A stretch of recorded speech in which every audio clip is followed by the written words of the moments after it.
Super Código Aberto no ar, adentrando a sua vida para mais uma hora juntos, sonhando com a volta de Jesus através da Palavra de Deus.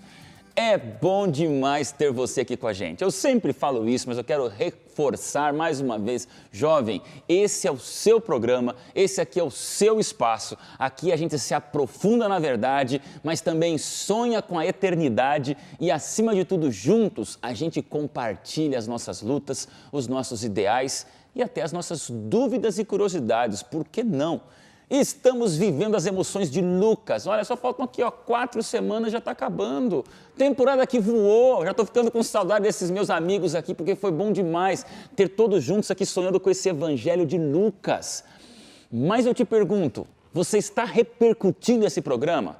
Jovem querido, não me diga que eu não falo, eu não lembro, eu não valorizo, não me esforço. Todo dia está lá, selfie do código, porque eu acredito que no mundo virtual a gente tem que apresentar uma verdade real. E através das redes sociais podemos pescar pessoas para o céu. Então, jovem, use do teu Facebook, usa do teu WhatsApp, usa do teu Instagram, põe no teu Twitter, dá um like, mas compartilha teus likes e vamos fazer essa revolução do bem. Porque eu acredito mais do que nunca que você também tem um papel extraordinário para cumprir na missão de anunciar a verdade, através também daquilo que a gente vê e faz na internet. O assunto hoje vai ser extraordinariamente prático. Não sai por nada, não zapeia não, já vamos começar a conversar, porque se há uma semana que a gente vai colocar nossas ações de maneira prática nos braços da verdade, é exatamente esta semana aqui juntos no Código Aberto. Vai ser bom demais. Fábio Bergamo. Opa. Tudo na paz? Tudo tranquilo, muito Essas bom. Essas listras muito verde bom. e branca não é por torcer para um time não, né? Graças a Deus não. Olha aí, tá bom. Tá tudo certinho? Tudo bem, tudo vamos bem. Vamos falar sobre lição prática hoje? Opa, prático sempre é bom, né? Pra gente que é professor, os alunos anseiam o momento em que vão praticar aquilo que a gente tá legal. Passou para eles. Ive, teus alunos também, né? Sim. Prática sempre é boa. Sempre é boa e eu quero aproveitar e deixar um abraço para os alunos, um abraço para a Nayara, aqui da Flórida, acompanha o seu programa. Isso, você diz quase tua irmã ali, né? Pois é, irmã do coração. Um abraço para a Luana, da CPB, que colaborou com a Liceu, e um abraço especial para toda a equipe da Escola Sabatina Jovem de Moema, que também te acompanha. É verdade. E tem mais um abraço que você pode dar, a gente abre um espaço aqui especial para o seu coração. Para o meu noivo, Douglas, e a família toda dele, que é daqui da região também, para minha mãe, para o meu pai, para minha irmã, também, Annelise. Obrigada. Olha, é a única, né, que está no processo, assim, nós todos aqui bem resolvidíssimos e você nesse momento tão encantador da vida. Só fica melhor depois, viu? Amém. Tem que ser, né, pastor Marcelo? Claro, tem que Quantos ser. anos de casado, pastor? Olha, me casei em 1998, então já estou chegando aí quase 20 anos de casado. Daqui a pouquinho é 20 anos de casado, né? Então, 2015. 17, 18 anos. Pastor, é tempo. tempo. O tempo passa rápido, né? Eu casei Qual é o novinho segredo também. para ela ter te aguentado até hoje, assim? Eu não sei, cara. Esse é o mistério. Esse é o mistério do relacionamento, porque eu não me aguento, não sei como que ela me aguenta. Pois é, você do jeito por isso que que eu fala, me encanto assim, por imagina ela o cada Marcelo dia. lá com essas colocações, o tempo Verdade. todo falando. Geralmente no relacionamento, a gente até comentou aqui nos programas anteriores que a mulher fala mais, né? No caso é o contrário. Eu chego, começo a conversar, ela fica quietinha, me olhando assim, eu vou falando. Simone Ela é uma bondosa, santa. ela É uma bondosa. santa. Como é o nome dela mesmo? Simone. Santa um beijo, Simone. Um beijo pra você, meu amorzinho. Um beijão pra Simone, pra Sarinha também, minha filhinha, que é meu amorzinho também da minha vida, Danielzinho, meu filho. E eu tenho que mandar também um abraço pro meu povo lá, tá? Quero mandar aqui um abração também para as minhas igrejas em São Carlos, pessoal da Igreja Central, pessoal da Igreja do Colégio, da Igreja da Cidade de Araci, da Igreja da Vila Prado, para toda a juventude, os universitários, todo mundo, pessoal aí que organiza o Caos, a turma da SAL, que é a Sociedade Adventista lá de Universitários. Esse povo todo, um abraço especial para vocês, tá? E um pessoal que sempre me pede para mandar um abraço, e eu sempre prometo e acabo não mandando, pessoal da Igreja de Suzano, eu sou de Suzano, nasci em Meu Suzano. noivo é de Suzano. Ele é de Douglas. Suzano? Eita vida, tá Vem bom. coisa boa de Não Suzano, vem tá vendo com como é que é? muita coisa Vem boa, coisa é verdade. boa, né? Pastorzinho. Um abraço para minha igreja querida, foi onde eu conheci o Evangelho. E que privilégio. E um pessoal muito especial. Privilégio desses jovens que tem você de pastor, né?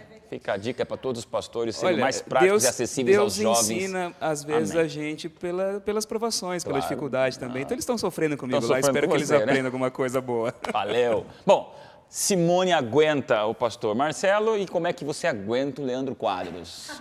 Né, Digamos Nayara? que lá em casa também é parecido o sistema com a sua casa, viu, Eu acho pastor? que é. Parecido, né? O meu Eu marido imagino, eu fala conheço o Leandro. muito mais do que eu falo. Ainda bem que deu certo, né? Um ouve, outro fala. Quando fica ele fala equilibrado. dormindo, assim, tendo sonhos, ele começa a falar um monte de versículo bíblico de cabeça, assim, blá, blá, blá, blá, blá, blá, blá, vocês- não, né? Praticamente, viu? Mas ele fala bastante mesmo, mas eu também acabo tendo meu momento de falar Tá também, certo. e até de fazer minhas perguntas bíblicas, né? Você que eu faz tenho mesmo? direito. Claro que eu faço. Inclusive, no estudo dessa lição, estava meio preocupada, né, pastor? Cá pra nós. Então Porque, a assim, Nayara não tem- faz parte do meu dia a dia, gravações, Certo. e estudar, né? Você todas tem as um na apoio vida, na diferenciado, domiciliar, só de quem? De apenas o Leandro Quadros, né? Então, eu tive esse apoio. E tive o conforto também. Ele falou, não, fica tranquila que eu também fico nervoso, assim, nas gravações. Não, mas olha E aí. a gente fica submisso a Deus, vai dar tudo certo. A gente sempre brinca, mas o Leandro Quadros também é uma benção para a TV Novo Tempo. A gente sabe do esforço, a luta, quando ele começou a fazer os ao vivos também em espanhol.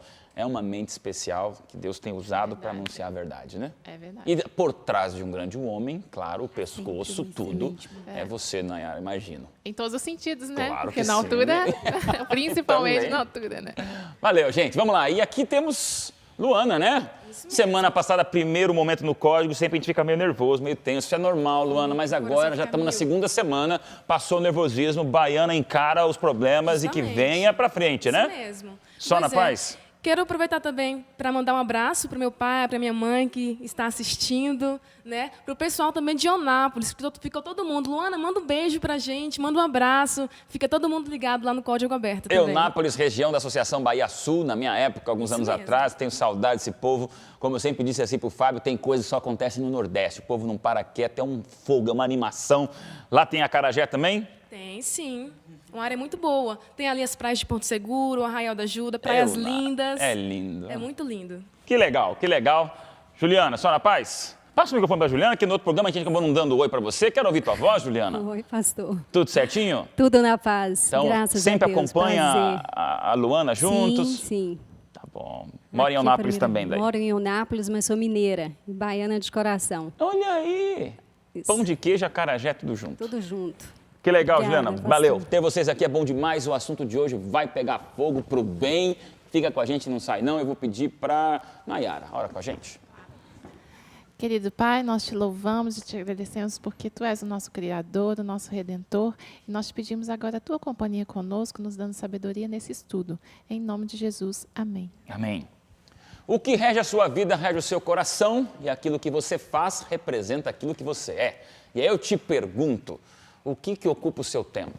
O que você vive na internet? O que você gasta com os teus sonhos? O que transforma a tua vida? O que você faz no teu dia a dia? Pastor Marcelo, depois de tantas histórias, tantas parábolas, tantos milagres, tantos sonhos e tanta paixão por Lucas, que se torna, acho que, um dos evangelhos destacados da Bíblia por coisas muito particulares que só tem em Lucas, o nosso guia de estudo abre uma janela deliciosa para hoje a gente conversar, um pouquinho já preparando o encerramento, pegando tudo isso num tremendo funil e dizendo assim, todos os ensinamentos desse Cristo fantástico, de um Lucas gentil que escreveu por gentios e agora se transformando em atitudes práticas na nossa vida. O cristianismo tem que ser prático. Essa é a grande ênfase de Jesus e por isso que ele critica certas figuras religiosas do tempo dele, que eram cheios do conhecimento teológico, do conhecimento doutrinário, por assim dizer, do conhecimento teórico, mas eles não aplicavam isso na prática. E um grupo especial com o qual Jesus sempre lidou foi o grupo dos fariseus. Né? Os fariseus, eles eram especialistas em entender muito. E eles compreendiam muito. E havia muita gente sincera também no grupo dos fariseus. Muita gente boa. Muita gente que estava ali buscando, de alguma forma, encontrar uma interpretação mais adequada, mais prática da lei, da Torá, dos ensinos, e viver de acordo com isso.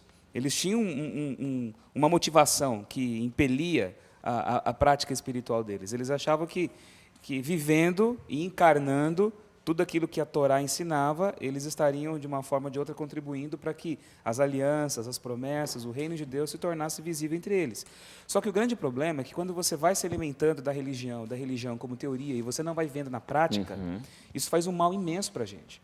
Tanto que, eu já até comentei em programas anteriores, o fariseu, que era uma referência do que era bom naquela época, que era o padrão da justiça, que era o exemplo da espiritualidade, ele se tornou hoje para nós um um exemplo da hipocrisia. O termo fariseu é um termo usado pejorativamente, não é? E a gente ainda tem até a tendência de generalizar toda uma classe por causa da atitude da maioria deles ali, porque eles eram os hipócritas, como a gente costuma falar. Então, hipocrisia hoje está associada pejorativamente ao termo fariseu. E por quê? Porque você conhece, mas não vive. Você vive uma máscara, você vive uma fachada. E Jesus, ele dizia o seguinte, né? Tenham cuidado com o fermento dos fariseus. Ele cita 3 classes nos evangelhos. Ele cita Herodes, ele cita os fariseus e cita os saduceus. O fermento de Herodes era o fermento da politicagem. Herodes ele não era rei por direito, ele não tinha linhagem real. Estava no trono só porque ele havia agradado os romanos. Então tenham cuidado com isso que pode alterar a vida de vocês.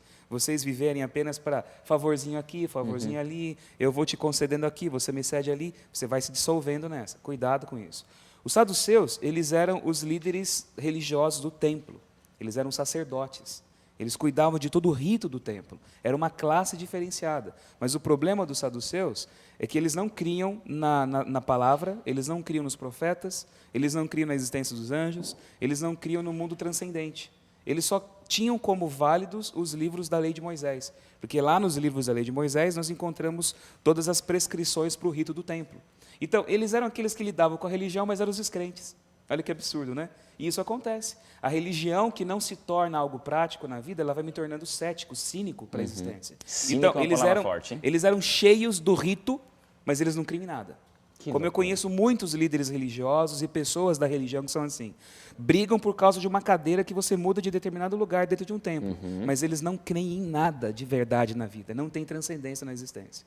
E você tem os fariseus. Jesus fala, cuidado com o fermento dos fariseus. E ele mesmo diz que é a hipocrisia. Por quê?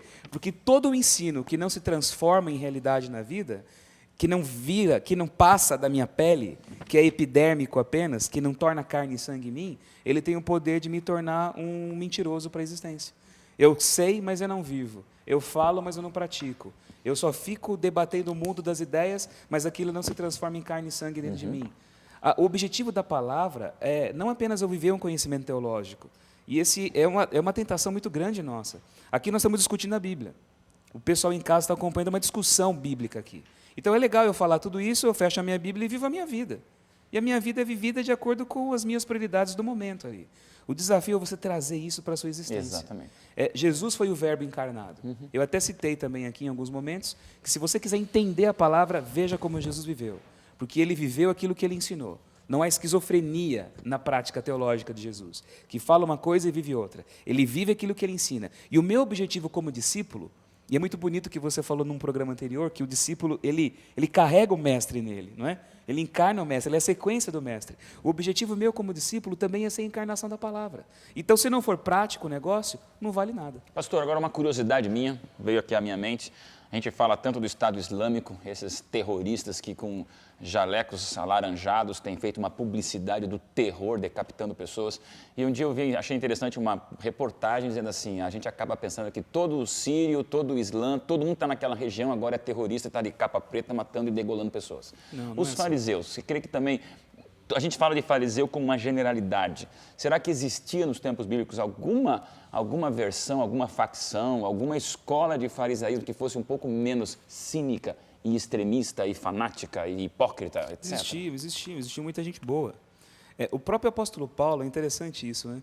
Ele conhece Jesus, ele era um radical da fé, quando ele persegue os que seguiam o caminho, né? Os que eram discípulos de Jesus. Ele era um fariseu também, então? Ele era fariseu. Paulo era fariseu. Ele aceita Jesus, ele se torna um grande missionário, ele anuncia o evangelho.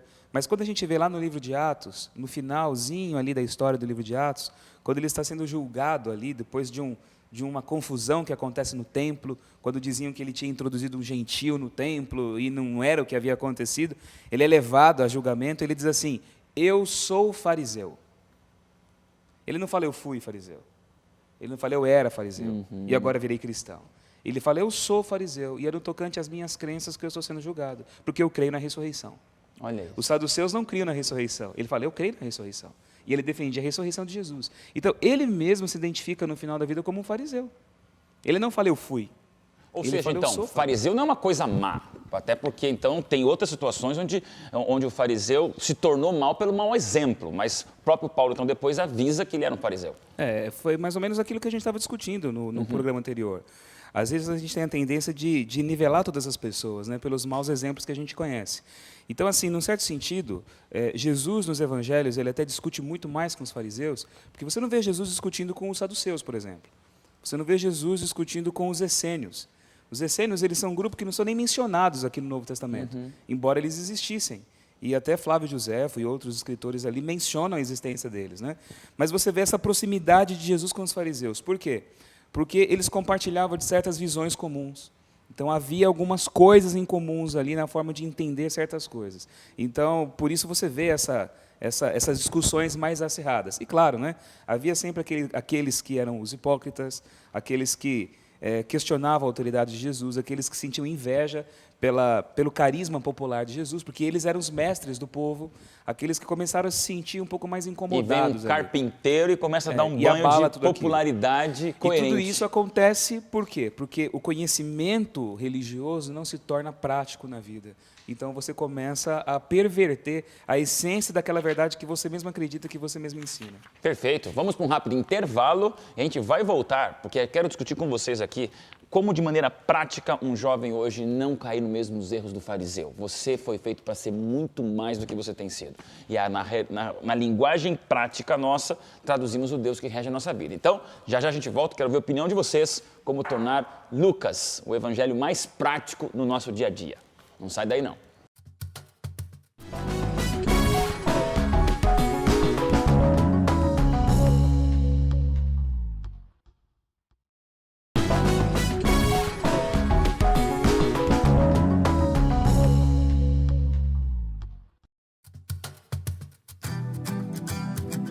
Quando a gente conversa, comunica, fala alguma coisa, se comunica com alguém, 7% são palavras, 93% são linguagem não verbal de entonação, gestos, sorriso, visual, certo? Comunicadores.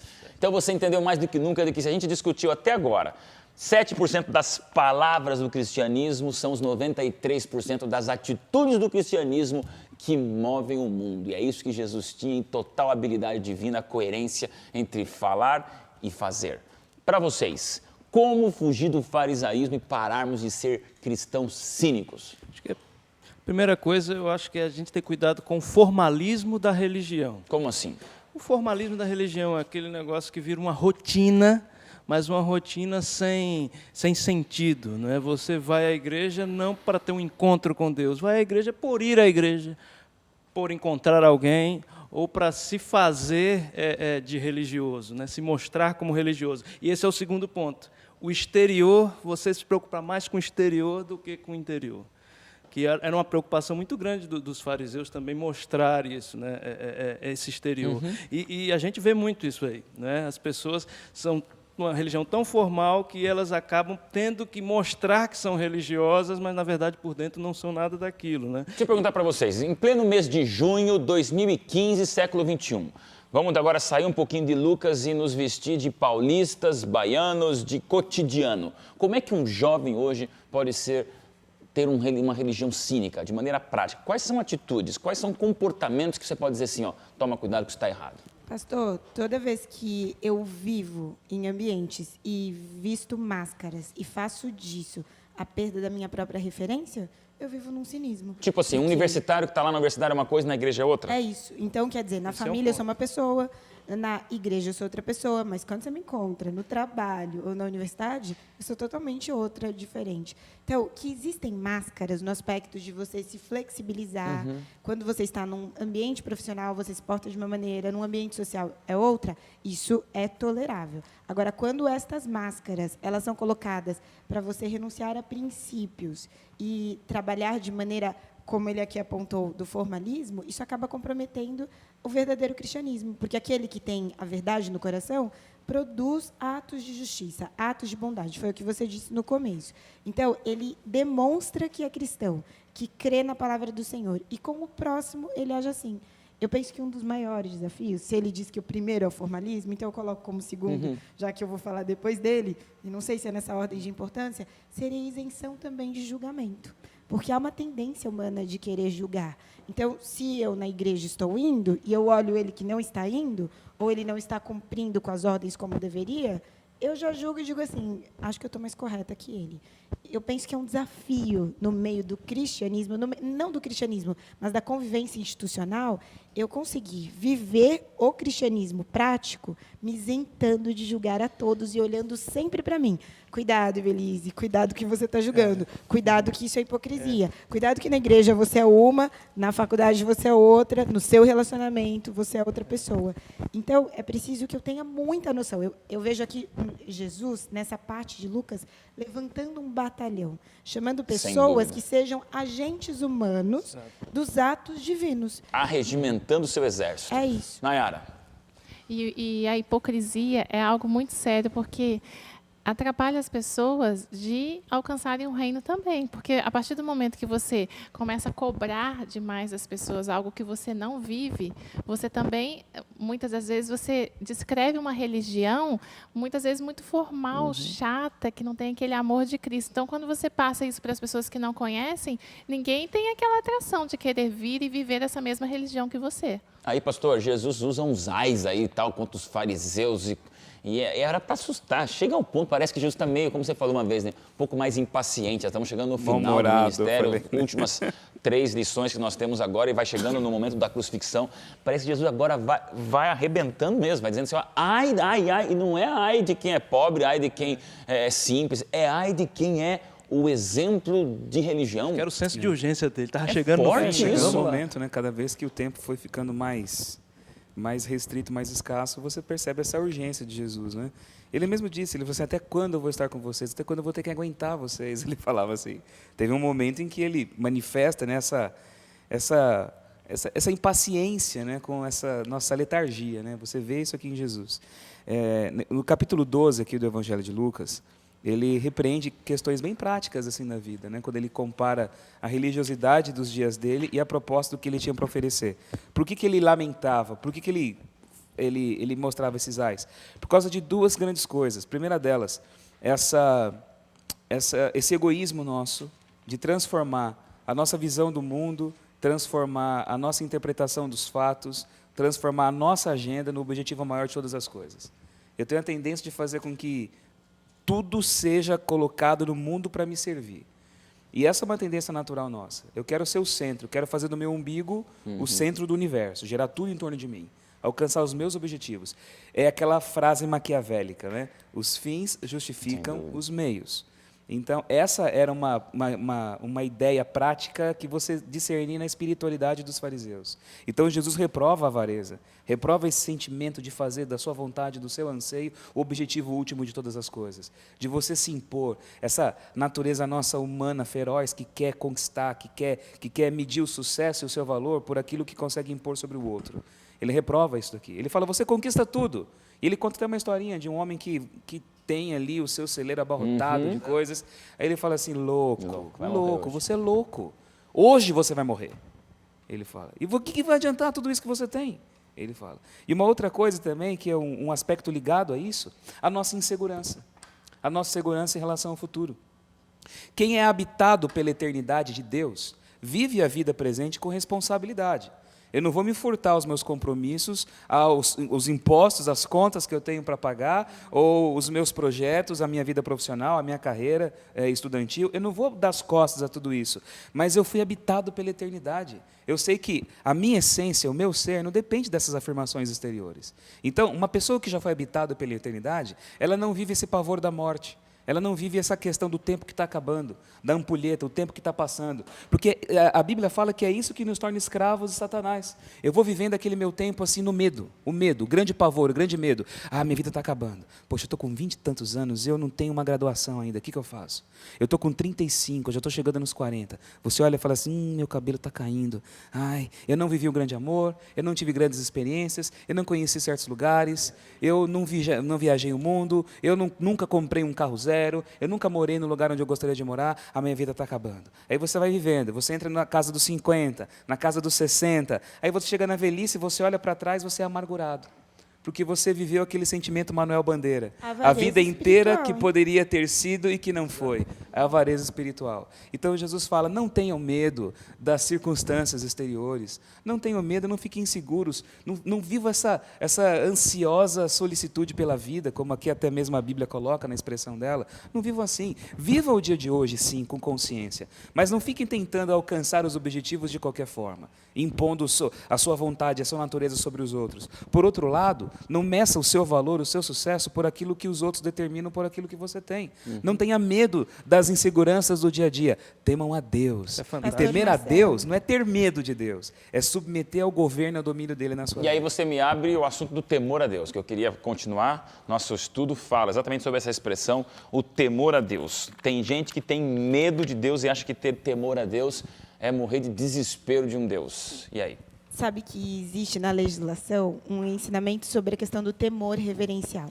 E diz que isso é diferente da ideia Temor de... reverencial é o nome? Isso, que é diferente da questão do poder arbitrário. Todo poder imposto de maneira arbitrária, ele se torna ilícito, porque aí você usa da questão do constrangimento, da coação e não da coerção, de modo ilegítimo para poder manipular o outro para fazer a tua vontade. Temor reverencial é o que a sociedade tem pelo pastor, uma autoridade eclesiástica, pastor, padre, uma autoridade religiosa, é o que a sociedade tem em relação ao político, é o que a sociedade tem em relação ao professor. E eu vejo aqui Deus nos convidando a temê-lo no sentido de reverenciá-lo.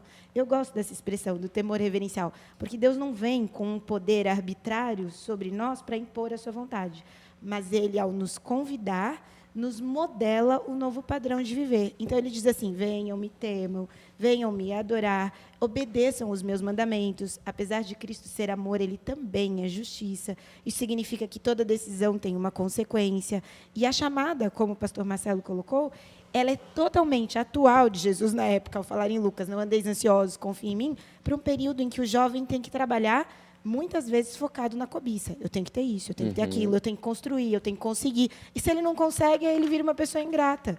Eu não consegui, minha vida não é boa, Deus não foi bom para mim. Então, o equilíbrio nesse ato é ter a noção de quem é Deus e exercer a fé, pastor Odeilson, porque só dá para ter fé se você exercer a fé, viver pela fé, produzir pela fé e continuar vivendo na fé. Claro. Isso significa, na realidade que eu faço hoje, confiando que o amanhã pertence a Deus, mas eu faço o meu papel, trabalho como responsável e vivo de modo coerente. Fábio, e sobre as testemunhas que dão bons frutos?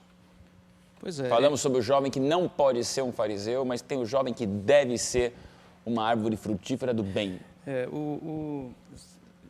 um derivado dessa questão do temor, né? O temor do Senhor, como diz Salmos, é o princípio da sabedoria, né? E ninguém dá bons frutos não sendo sábio, né?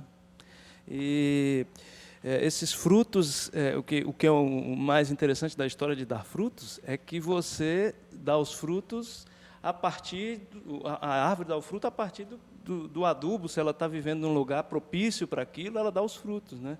Então, não existe frutos do cristão ou do jovem cristão se ele não está profundamente arraigado num lugar favorável para ele. O que é esse lugar favorável? É a vida dele cotidiana de comunhão. Então, o jovem que quer dar bons frutos, ele precisa estar com a vida cotidiana dele de comunhão com Deus o tempo todo.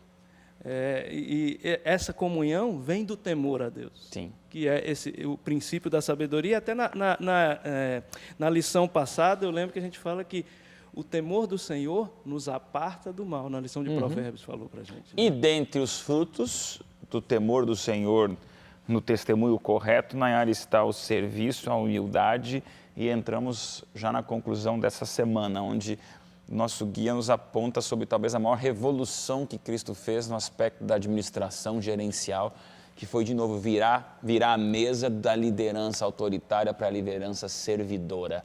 Uma mãe, mais do que ninguém, acho que sabe o que é a liderança servidora, né? Como é que você faz o paralelo dessa liderança servidora que Jesus estabeleceu aqui nesse novo reino? Ele mudou a dinâmica social nesse sentido, né? Porque liderar, ele mudou para prestar serviço, né? Para estar à disposição. E realmente a maternidade, eu posso dizer que é um serviço que quase ninguém enxerga, né? Olha aí. Se você for pensar bem. Principalmente quando você abre mão, né, da parte profissional para servir uma criança, né? Para focar ali na educação dela. É algo que ninguém enxerga, mas, por outro lado, é um serviço tão nobre, digamos assim, e tão assim, que a gente tem que estar tão submisso a Deus, que a gente aprende a servir o tempo todo.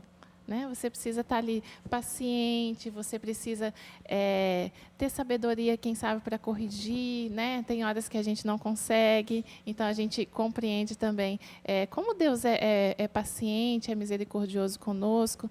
Então, a liderança ali a gente desenvolve no sentido do serviço mesmo, como Deus pediu para nós. Agora, eu puxo da maternidade para a arena de concreto que a gente vive dentro de um ringue de luta livre, onde não adianta. Um dia eu ouvi de um empresário: vivo num mundo onde o ditado que rege o mundo é: eu prefiro fazer poeira do que comer poeira, quero passar os outros para trás, a gestão tem que ser, pastor, o senhor não sabe o dia a dia que eu levo, o senhor não sabe o leão que eu engulo todo dia. E aí vem alguém e fala: meu amigo, você quer ser um grande gestor de uma empresa multimilionária, quer se manter no topo do mercado e sobreviver nessa selva canibal de gente que tem o dinheiro, não tem mais dinheiro, o dinheiro só muda de mão e as pessoas ficam buscando dinheiro. E aí vocês que vivem nesses ambientes, como ser um líder que serve, gente? Como ser um chefe que diz: não, eu sirvo? Pastor, a força do amor, ela é silenciosa. Ela não é só através de uma pregação, ela é notada através dos atos, das atitudes do indivíduo.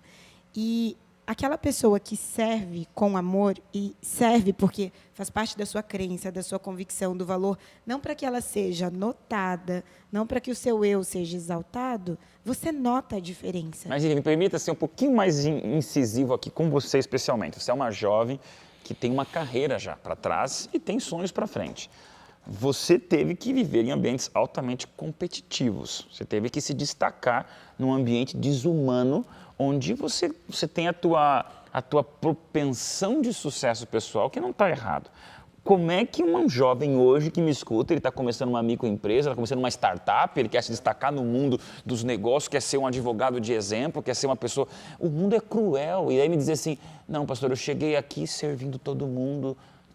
Como é que você concilia para um jovem esse serviço com teus sonhos gerenciais de vida num mundo competitivo onde você vive o tempo todo? Eu vou, então, falar da minha experiência, de todo esse período da minha carreira e a oportunidade que Deus me deu para chegar até aqui. Eu sempre tive uma consciência do temor a Deus, que eu sabia que Deus estava sempre olhando no sentido positivo, de amor para comigo, em tudo que eu realizava. Então, se eu fizesse de uma pessoa um degrau na minha vida, no aspecto de humilhação, pastor, de usar do outro, isso, de uma forma ou de outra, eu encontro na vida à frente. Sabe o que eu digo muito aos meus alunos, especialmente no primeiro dia de aula? As salas lotadas, então o pessoal, cada um se apega à sua cadeira. Então, se o outro chega no segundo dia para pegar o seu lugar, um já olha diferente. Eu digo assim: vocês estão começando, e eu sei bem o que é isso, mas eu quero fazer um lembrete. O coleguinha que está do seu lado hoje, que você considera um desafio, emprestar o seu caderno, olhar para ele, tratá-lo bem, é o juiz de amanhã que vai julgar o seu processo. É o delegado que você encontra na delegacia. É o gerente do banco que vai facilitar ou não os contratos de seguro para os seus clientes. Se você tem essa noção de que o seu próximo é o seu espelho e pode ser o seu facilitador, o seu maior inimigo no amanhã, isso facilita. Porque, pastor, é na realidade assim: se a família humana inteira é minha família, ainda que eu não concorde com as tuas ideias, eu devo respeitá-lo, e essa é uma decisão. Eu não posso usar do outro no aspecto de manipulação, mas eu posso me unir ao outro para que eu continue a crescer. Isso não significa, pastor Adelson, o senhor falou dessa questão do mercado, especialmente na minha área, os alunos são preparados para o exame da OAB, mas eu não estou concorrendo com você, você não tira a minha vaga, porque exatamente aquilo que Deus me concedeu, que é o meu conhecimento, as minhas habilidades, e quanto mais fé eu tenho nele, mais ele me habilita em todos os aspectos do meu viver, isso não se transfere. Deixa eu apertar o Fábio, porque agora você falou que no mundo da OAB você não concorre com o outro, concorre com você mesmo. Agora, no mercado, o dinheiro é o mesmo e a empresa que não está no topo é porque a outra puxou. É complicado, é complicado. Como você é cristão nessa hora? E eu tenho ainda um outro desafio.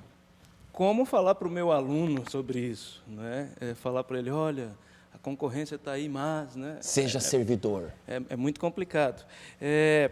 Eu percebo uma coisa. A gente que quer se destacar nesse mercado competitivo, sendo servidor, o primeiro passo é ser referência. ser um líder de referência.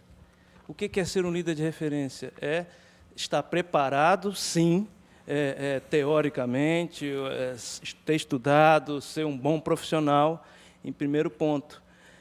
Mas o segundo ponto que a grande maioria peca, né? É ter um diferencial. E esse diferencial do cristão é ser cristão. Agora, o Fábio está falando algo que no mercado é fundamental, independente das áreas. É preciso que você adote um modelo de referência. As crianças, os adolescentes, quando assistem desenhos ou veem na televisão, como os jovens te veem, eles colocam posters, eles começam a comprar os materiais para seguir aquele modelo.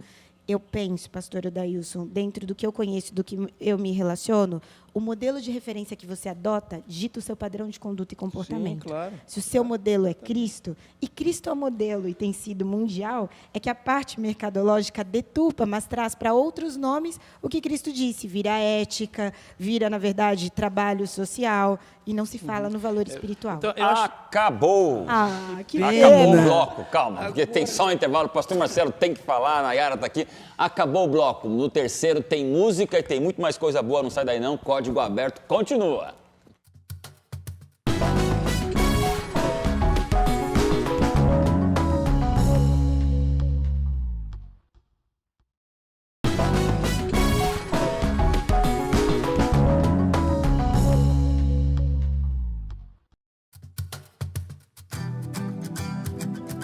De volta, terceiro e último bloco desse programa, que faz parte da nossa vida. Estudar a Bíblia é bom demais, estudar a Palavra de Deus com você aqui no Código Aberto.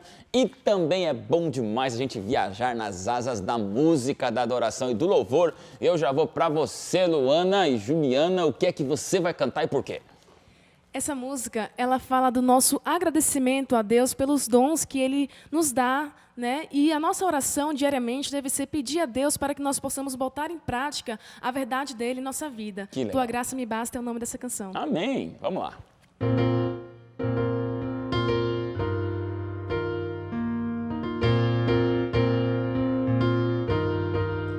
Diferente, dessa vez venho só agradecer-te, meu Pai, pelos dons que nos dás, pela lágrima que cai em um sorriso.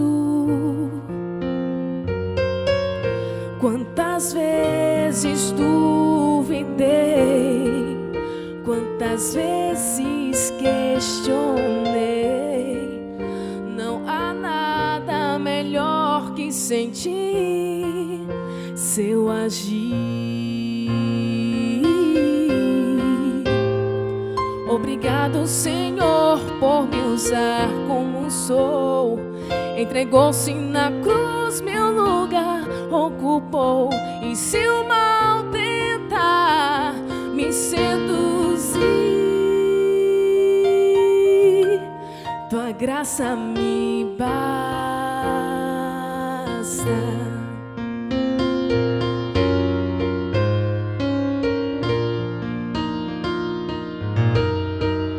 Diferente, dessa vez venho só agradecer-te, meu Pai, pelos dons que nos dás, pela lágrima que cai em um sorriso.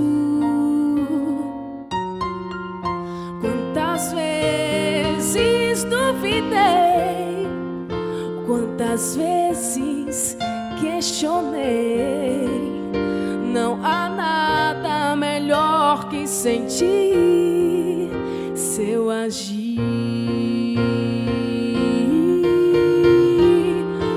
Obrigado, Senhor, por me usar como sou.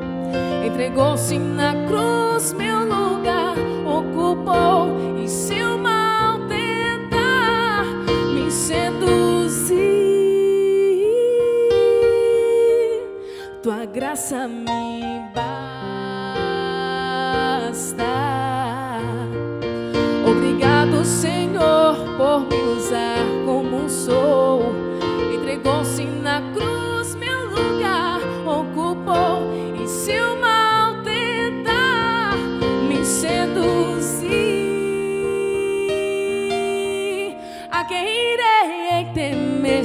teus olhos estão sobre mim, tua graça me basta, tua graça me basta, meu Senhor, tua graça me basta, meu Senhor, tua graça me basta.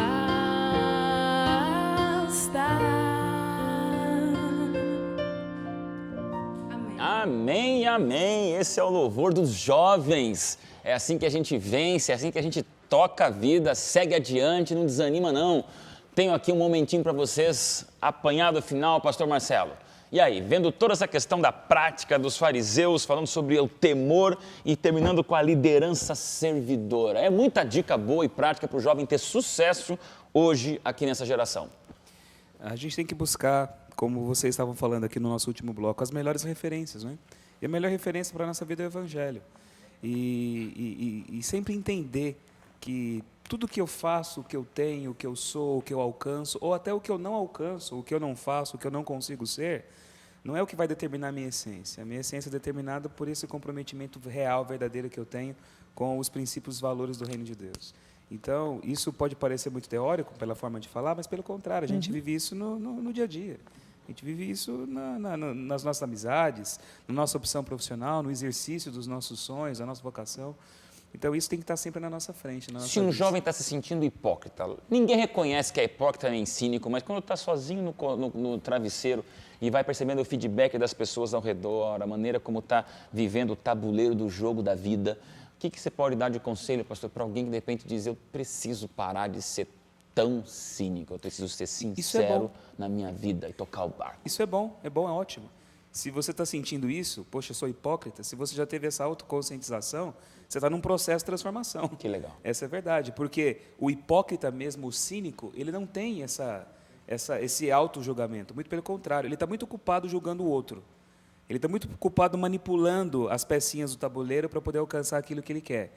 Ele está muito ocupado pensando em qual máscara ele vai usar para poder ocultar suas verdadeiras emoções, sentimentos, para dar a próxima cartada. Agora, se você já está tendo essa crise, se você está vivendo já esse incômodo dentro do seu coração, pensando como que eu posso fazer para poder mudar, então você está num caminho de transformação. Continua dando ouvido a essa voz, continua buscando de Deus o discernimento, continua pedindo para que Deus te mostre nas áreas da sua vida quais são os pontos que você tem que mudar. Onde que você está comprometendo a essência da tua verdade? O que você está fazendo que de fato está ocasionando dentro de você essa rachadura, essa insatisfação com aquilo que você é? Então, se você der atenção a isso, se você de fato assumir isso como verdade da tua vida, você já não é mais hipócrita. Porque se você já assume essa verdade dentro do seu coração, ainda que na prática do dia a dia muita coisa tem que ser transformada para você alcançar aquilo que você sabe que tem que ser. Mas a hipocrisia você já abandonou, porque você já teve a sua dose de verdade, de autoencaramento para a transformação. E como dizem por aí, a melhor coisa da vida, jovem, a melhor sensação de plenitude do teu dia a dia é quando você acorda de manhã, se olha no espelho e não tem que decidir quem que você tem que parecer, quem que você tem que fingir, quem que você tem que dramatizar ou encenar. Você tem que ser o que você é.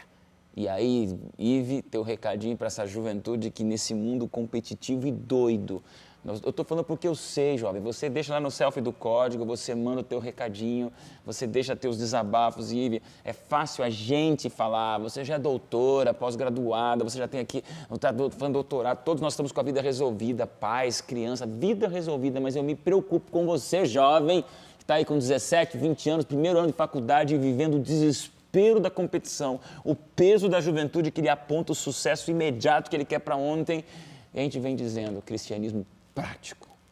É o momento, então, de estabelecer os lemas da sua vida e quais são os seus maiores valores. Quando você tem a noção de quais são os seus maiores valores e estabelece o lema da sua vida, que significa para que você vai viver, qual é o seu grande propósito, isso, então, norteia os seus passos, os seus comportamentos.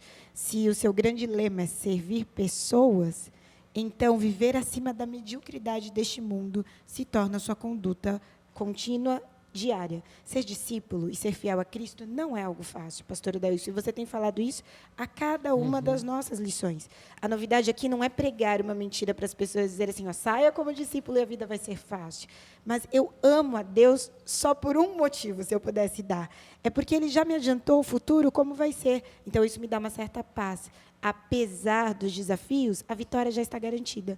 Essa luta não é minha. Eu sou uma das agentes que deve ser facilitadora na vida do outro. E todos os seres celestiais estarão ao meu favor quando eu coloco o meu eu de lado e ponho Deus no centro, para que em todos os aspectos da minha vida tudo dê certo, apesar dos desafios. E não sendo redundante, mas intensificando essa abordagem, como estar acima da mediocridade que todo jovem quer, significado, destaque, valorização, reconhecimento e sucesso, como viver acima da mediocridade, vivendo debaixo da graça e da humildade da lei de Deus e desse exemplo servidor que Ele nos deu. Através da obediência. Eu só vejo saída através da obediência, compreendendo desse amor, aceitando e se submetendo. Porque aí eu entendo que o meu padrão de viver acima da mediocridade não é pisando nas pessoas, Perfeito. não é sendo hipócrita, Perfeito. mas é falando o seguinte, para mim mesma, todo dia, pastora Daílson, essa é uma luta diária, quase que instantânea, momentaneamente. Então, eu me encontro na faculdade, fui injustiçada.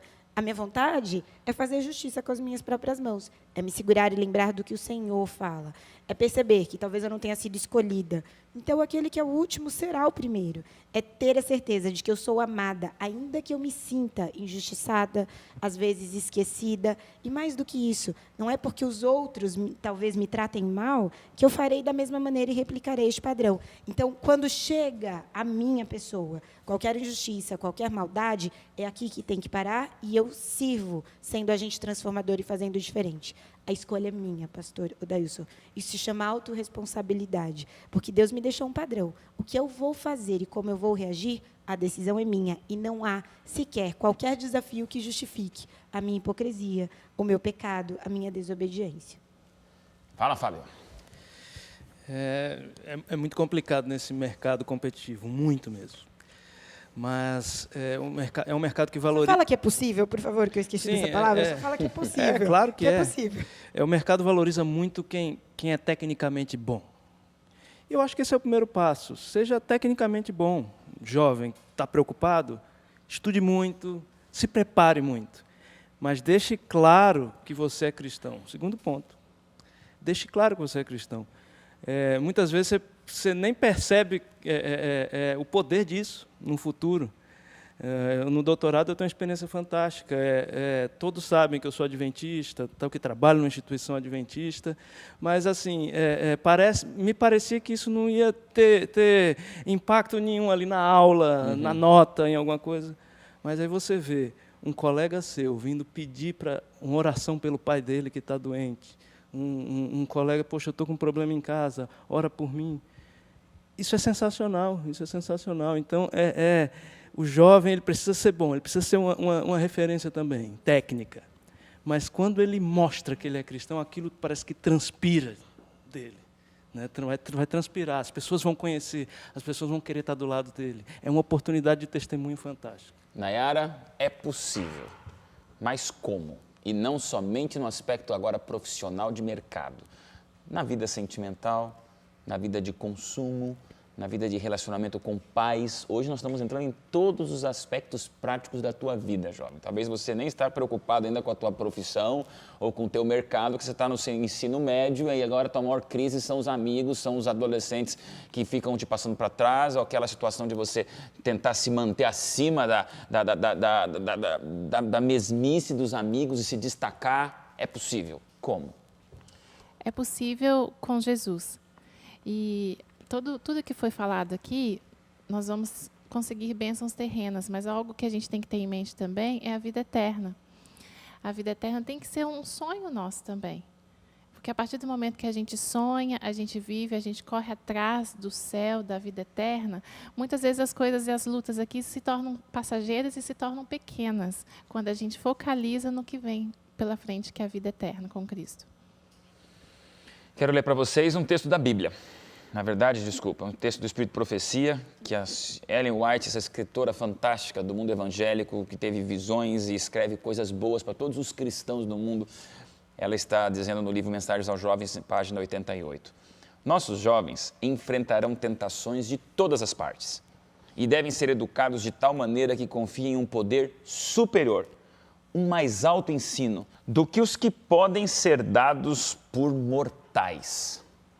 Jovem, isso aqui é muito forte. Isso é muito forte, porque eu sei que você vive uma geração diferente. Você quer o alto padrão. Não adianta que a gente sabe hoje que um jovem internautizado, ele é conectado, você é um milênio, um nativo digital, você já nasce sabendo da informação e eu fico pensando que hoje alguns de 40 anos não sabem tanto quanto um garoto de 20 que nem entrou na faculdade se não cuidar, né, Ive? Porque está tudo ao alcance de um dedo. E você quer o sucesso ao alcance de um dedo? O jovem de hoje não aceita esperar a promoção no passado, 2, 5, 20 anos numa empresa. Você quer cada ano galgar um novo degrau na sua liderança. Isso faz parte das gerações impacientes que vivemos. Mas eu quero te dizer, jovem, em nome de Jesus, esse alto padrão, esse poder superior, esse nível elevado, só vai acontecer se você colocar na prática aquilo que a gente tem conversado aqui.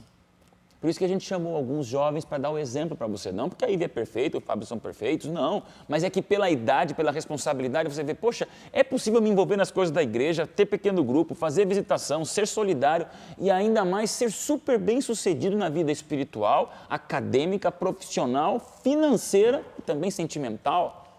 Jovem, sai da mesmice e busque esse padrão elevado. Busque esse alto nível com Deus e surpreenda-se porque você vai saltar da mediocridade. E essa juventude que salta da mediocridade é que estremece o chão. E aí a gente reescreve a liderança, reescreve a vida executiva, reescreve a gestão, reescreve o que é ser bem-sucedido.